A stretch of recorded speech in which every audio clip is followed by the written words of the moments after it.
Good day, everyone. I'm happy to present this information to you today on behalf of the Parent Information Center.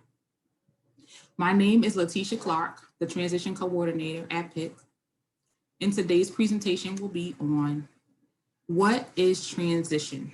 Are you ready for it?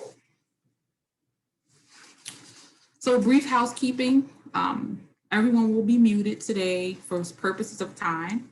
But if you have any questions that are not addressed, please enter them into the chat box. Or if you are not able to receive information on that today, I would like for you to contact us at picofdale.org or give us a call at 302-999-7394. So we're going to be sharing a presentation with you this morning.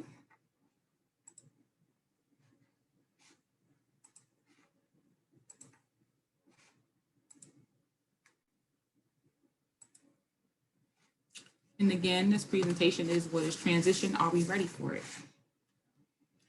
A brief explanation of the Parent Information Center. Some of us may be familiar with the Parent Information Center, others may not. So just to let you know, the Parent Information Center has been present in Delaware for over 35 years. We provide tools for parents, caregivers, and advocates to secure appropriate education and related services. Our mission is to advance parent engagement in education. And our vision is for all children to fulfill their potential to succeed.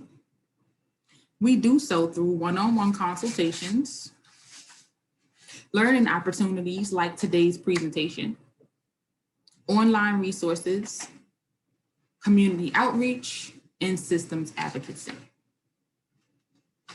The objectives for today are to create awareness in our youth and their families about the transition and its purpose. Also to identify services associated with transition planning. To identify activities and services that will help students reach meaningful and realistic employment, post-secondary education, and independent living goals. So as you can see, we want to raise awareness. We're going to talk about a few questions today. One is why plan for transition? What is transition in the process of planning for it? And when does this process take place? Also, where can I find help? And how do I begin planning for transition? Take a moment to reflect. What was your transition experience? Do you remember when you were transitioning from middle school to high school? Did you get a letter in the mail? Was it listed on your report card? How did you feel? Did you wonder if your friends would be attending the same school with you? Perhaps they wouldn't. Were you already aware of what college you wanted to attend? Were you already filling out applications as soon as you got the news? Or were you happy to leave behind that old school that you hated to go to? Did you have the support of your family and friends? There are other thoughts that could have passed through your mind. Perhaps you were apprehensive about that new environment that you will be going to, or those new friends that you would meet. Would you fit in? Would you have the means of getting back and forth to school? Would you travel? Well, perhaps you were like me. Maybe you were afraid. I heard so many stories about high school. So I grew up in New York. I lived in Brooklyn, but I went to school in Manhattan. So I had to learn how to travel. That was one of my challenges, taking the subway every day to school. Also, I wondered, would I succeed? You know, all I learned was high school is hard. High school is hard. It's virtually impossible to pass. So that's the thought process that I had when going into high school. I didn't really talk about it with my family. I didn't really ask questions. I just learned, took in information, and built my plan based on that. But what did you do? Could you have used some additional resources, some additional support? Well, think about it. What would you do to help your students succeed? Some of the things that you didn't have when you were going through this process.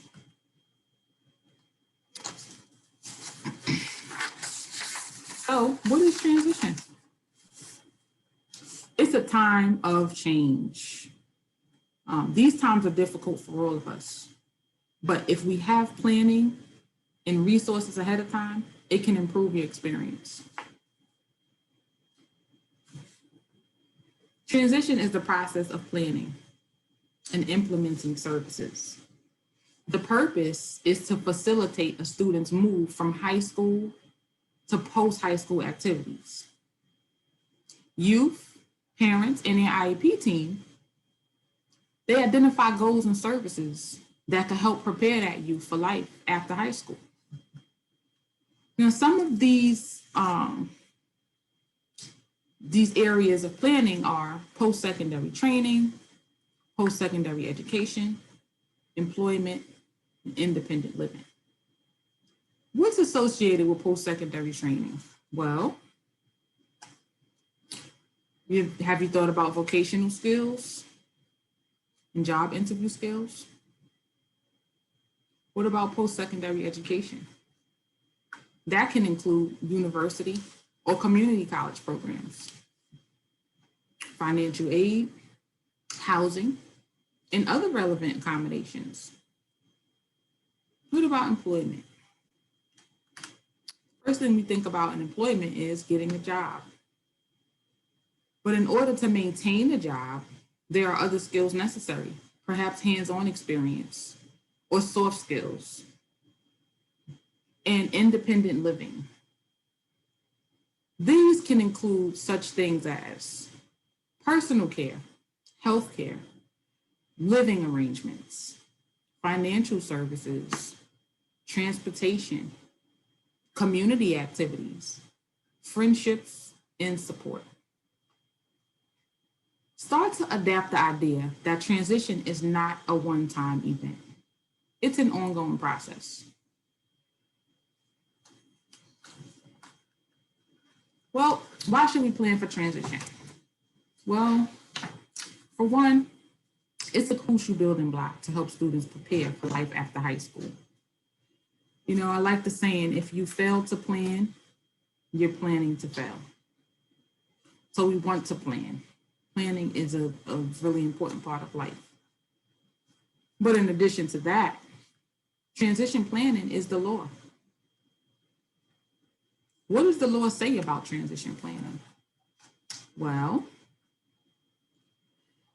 when it comes to IDEA, the requirements state that transition planning is a process mandated by the Individuals with Individuals with Disabilities Education Act for all students who have an IEP or an individualized education program in K through 2 education. The purpose is to facilitate the students' move from school to post-school activities. What does Delaware say about it? Well, the DE Admin Code states at 925.20.2 that beginning with the earlier of the first IEP to be in effect when the child turns 14 or enters the 8th grade, or younger if determined appropriate by the IEP team, the IEP must include post-secondary goals, transition services, and activities, and the child's strengths, interests, and preferences, and plans to make application to high school and career tech programs. So not only is planning smart and wise to go about it, it's also the law. The law says that we have to do it. But when? When does this take place? Well, as mentioned, the transition planning is mandated to begin with the first IEP to be in effect at 8th grade or at age 14, whichever comes first. It may be different in different situations. So also in certain circumstances, younger students start to plan for transition.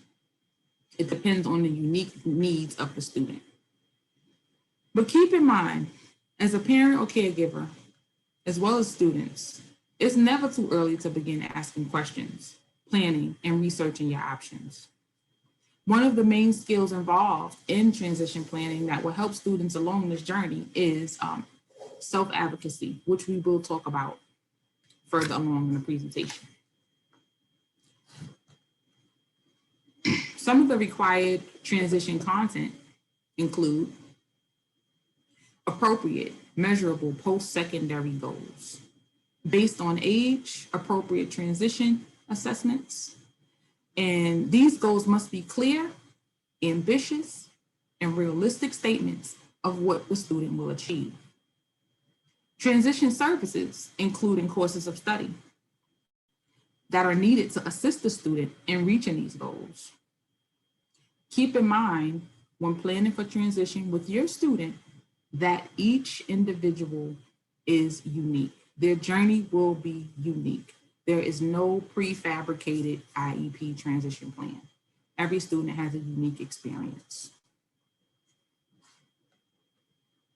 Some of the age-appropriate assessments that are used for employment are vocational interests inventories, assessments in the work setting, career cruising, and vocational readiness ratings. Now for independent living assessments, such things as daily living skills assessments, observations, assistive technology evaluations, and independent living skills assessments are used. These tests and assessments offer a number of tools to help students discover their skills and abilities and their learning preferences. They also help identify interests in the employment fields that match that student. So this information is used to identify suitable career options and to outline a path to get them there and include desirable college majors as well as work experience. So these assessments are relevant. Who should be involved in the planning process? Well, number one, if a student is capable, that student should be involved. That student is the main factor in the IEP plan because it is their future that we're talking about here. So they should be involved. Parent or guardian, if they're not available, an educational representative, the IEP team, as well as the school, state agencies, transition services. And further along in the process, employers, college representatives, and student advocates can also be involved in the process. What we want to keep in mind is that we are building a team, and that means together, everyone achieves more. So let's take a look at how having additional stakeholders and additional persons of interest can assist a student in reaching their full potential.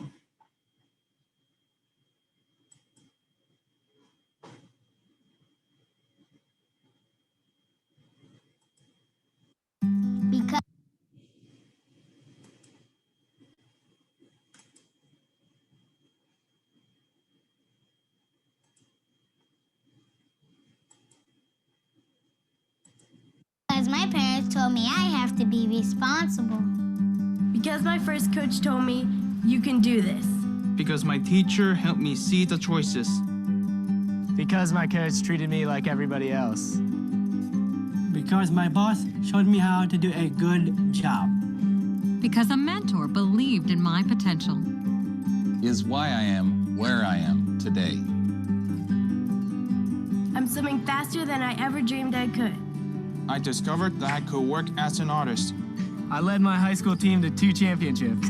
I am a valuable employee. I have a career that I am passionate about. I will be whatever I want to be. What can you do? What can you do? Like all young people, youth with disabilities should grow up expecting to work and succeed. For more information, visit whatcanyoudocampaign.org.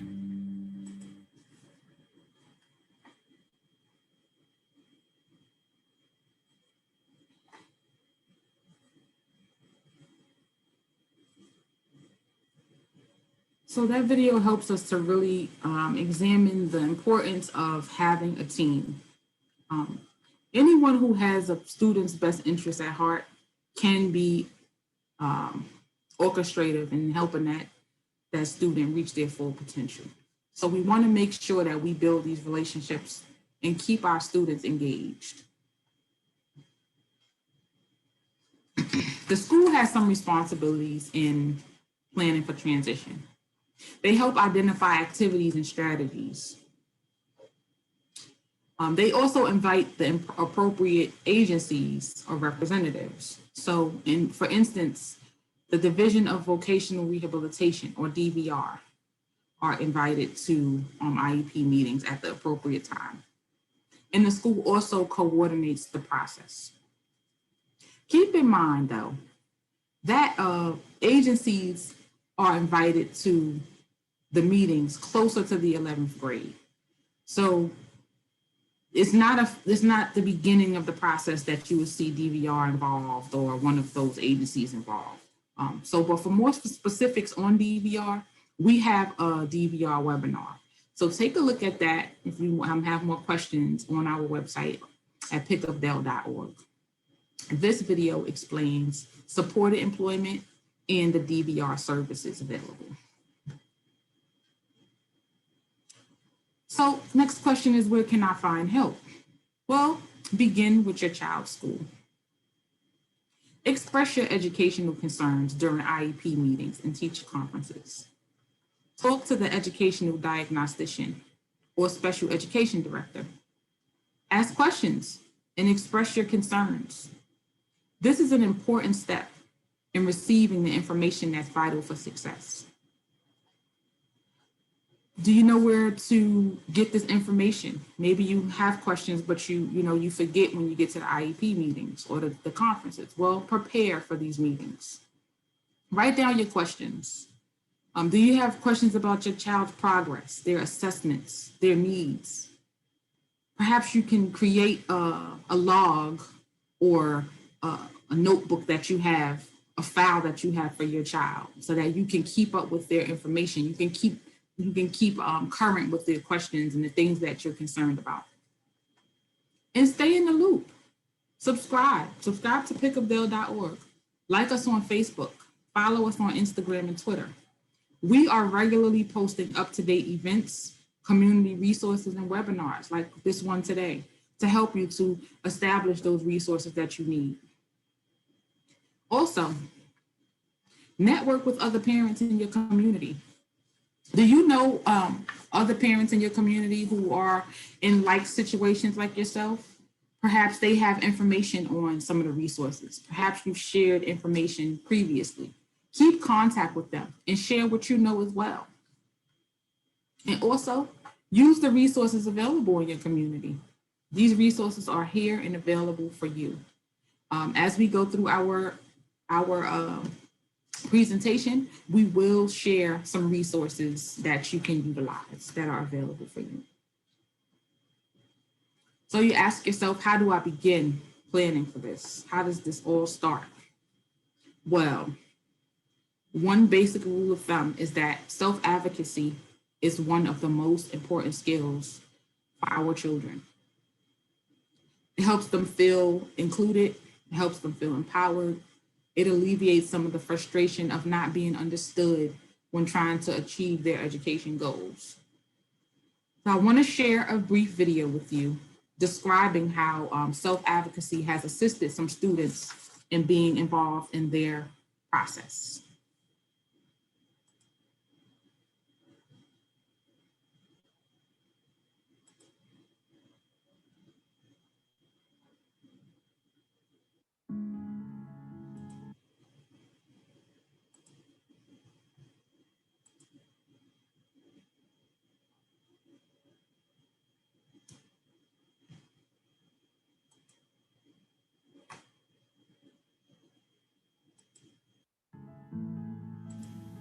High school isn't easy. Getting up early, going to school, trying to manage the workload, and homework is a lot for students these days. Add a learning difference or a disability on top of that, and it's even more complicated. For students who have a learning disability or have a disability, there are additional supports that you may be entitled to in school. However, in order to get these supports, typically your parents are the ones at the table making these decisions along with the school. As a teenager or a young adult, it is important that you understand your rights. You understand how you learn, what supports work for you, what strategies work best for you in the classroom, and that you communicate this with your teachers and your school team. This is called self-advocacy. It is an important skill that you're going to need when you become an adult.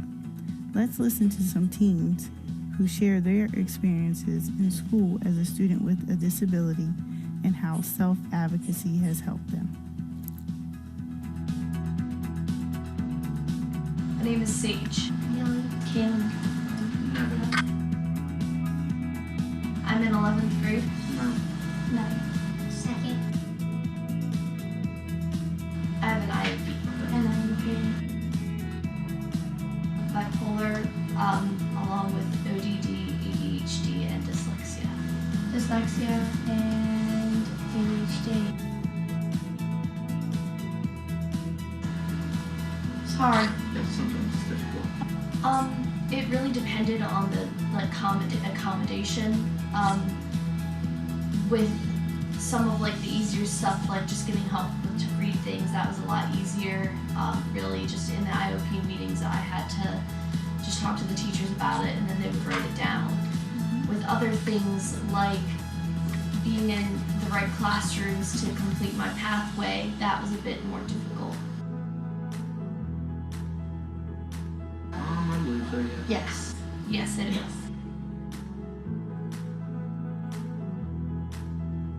Actually listen to the student.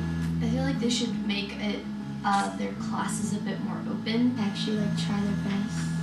People with disabilities that have to be in these smaller classrooms have the room for other classes that may interfere with these ones. Be more there for the student. It's just hard for me to understand because it's we don't understand about what we go through in our minds of saying that we really don't understand because it's really hard. As you can see, these students shared a little bit about their experiences in school as a student with a disability in high school. It is not easy, but it can be done. The first step is understanding your disability, understanding how you learn, and communicating that with your parents and your school team. For more information on how to do that, talk to your parents, your school team, or you can call us at PIC. Give us a call at 302-999-7394.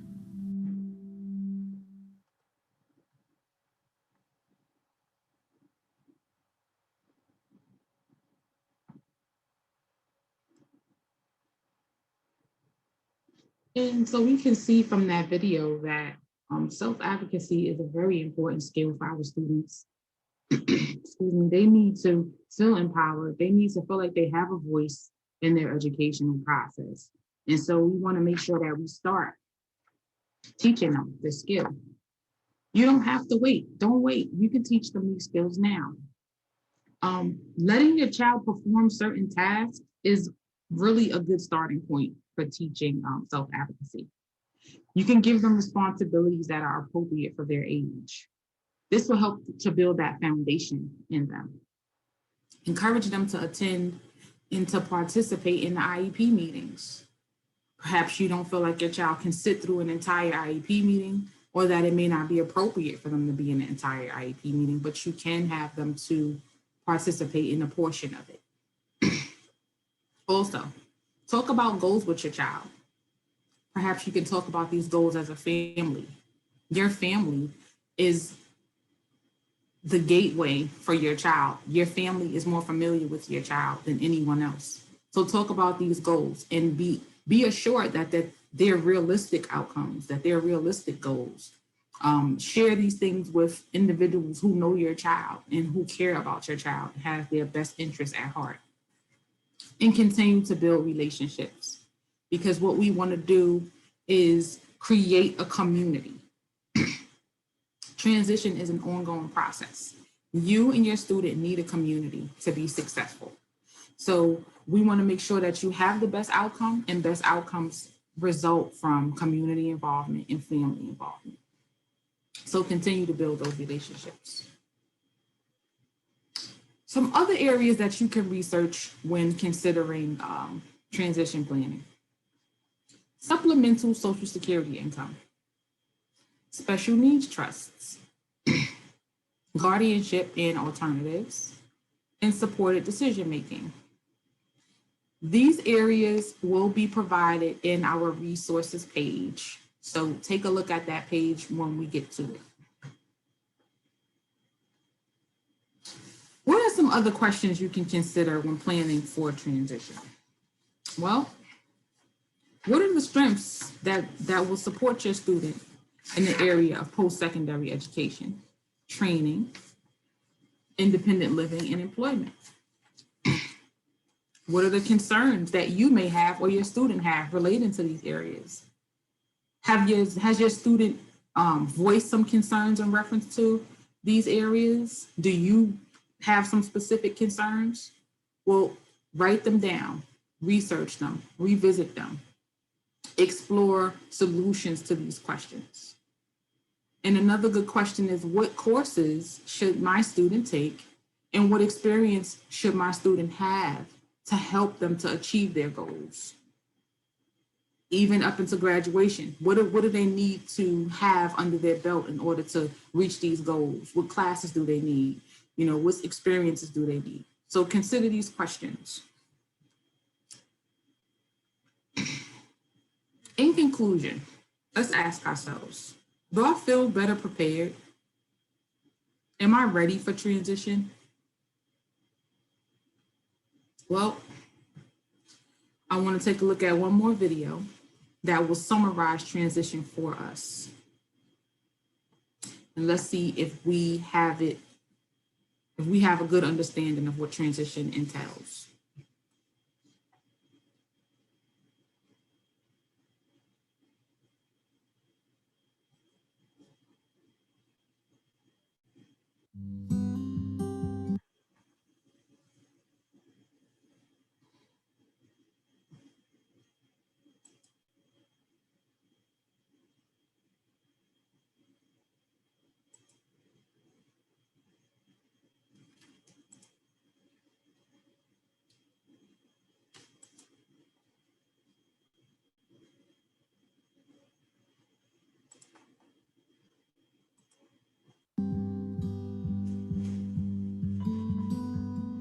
It's important to start talking with children early about what transition after high school is going to look like. But the transition plan itself must be in place at the age of 16 in the IEP. They should include post-secondary goals as well as transition services. So those post-secondary goals should be very specific, not vague aspirational goals, but very concrete steps that you expect your child to take after high school. It is so important that they have particular steps that they're going to take. What types of services? Do they need to visit college campuses? Do they need to be familiar with how to navigate in the community, how to self-advocate, how to ask for the services that they need? The transition plan should include realistic but achievable goals. For example, some students might say, I want to play in the NBA after I graduate from high school, and they're not playing basketball in high school. That would be an aspirational goal, but one that's not very realistic. But a realistic goal would be to attend community college to get a technical degree, or to go work in supported employment in a veterinary clinic if that student is really interested in animals. If it's not realistic to expect that a student is going to be in the tiny percentage of those who get to play in the NBA, but the student really loves basketball, then they might be able to work as maybe volunteer initially as a manager on a college sports team or a local sports team, or go to community college and get a degree in something related to athletics, like athletic training or something like that. So there are a lot of ways that they could work either as a volunteer or eventually in paid employment in a field in which they're particularly interested. Parents know their children better than anyone. So you know the conversations that you've had, you know what your child is interested in, and you can share that with the IEP team. You can talk about the things that you know your child wants to do. And of course, the child should be a part of the process as well. They should be attending the IEP meeting and adding their thoughts and opinions and feelings about what they want to be doing after high school. But the parents really are an important participant in that process because, again, they know the child better than anyone and have shared in helping create the dreams and the vision that the child has for the future.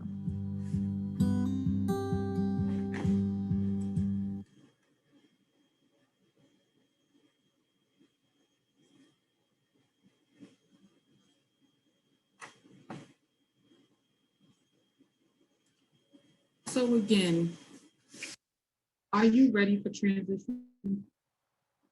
Do you feel more prepared to help your student navigate this time? Some points I want you to take away from today's presentation. 1, students need to be included in their transition plans. Okay, they are, again, they're the main factor. This is their future. If they're capable of being part of it, let's include them.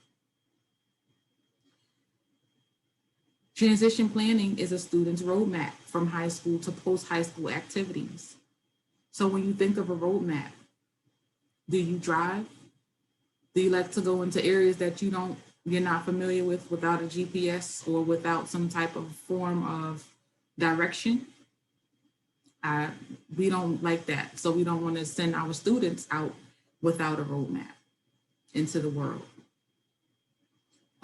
Transition planning is not an event, but a process. So again, if we think about that trip that we're taking without a GPS or with a GPS, it's not a one-time trip, it's a journey. It's not a one-time event, it's a process. So we want to continue to upgrade and inform ourselves and continue to build on what we have to help our students to reach their fullest potential. It's never too early to begin asking questions, planning, and researching options to prepare for this process. And let's set obtainable goals. We don't want to set our students up for failure. We want them to achieve their goals. So let's set goals that are attainable for them. Let's remember, we can prepare now. We can start today. So let's be ready to help our youth transition successfully.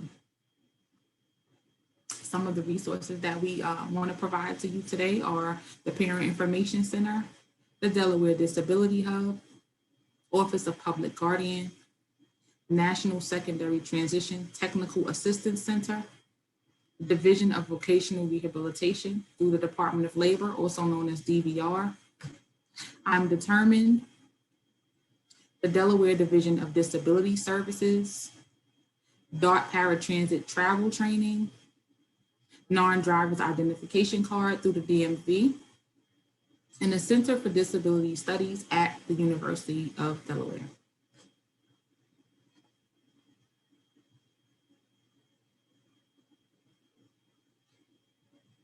I would like to thank everyone today for joining us. Also, a recorded version of today's presentation will be available at pickupdale.org as well as on our social media pages. If you have any questions, please feel free to contact us. We would like to talk to you about your individual concerns if you have any. Also, visit our video portal for specific questions about transition IEPs, anything related to COVID-19, any questions you may have. And stay up to date on local events through our transition newsletter. You can subscribe for that as well. Also, in closing, I ask that you please take a moment to complete a survey for today's webinar. Thanks again, everyone, for joining us today, and we hope to see you next time.